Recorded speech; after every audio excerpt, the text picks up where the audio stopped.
हम हैं फैज अदीबों के अधूरे मिसरे, और वो मीर के दीवान पे छाया हुआ शख्स।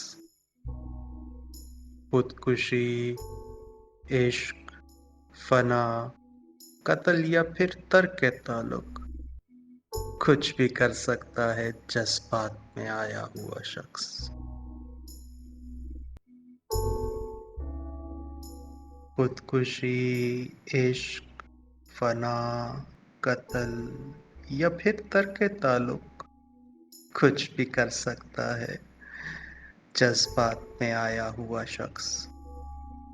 हम हैं बेफेज अदीबों के अधूरे मिसरे, और वो मीर के दीवान पे छाया हुआ शख्स।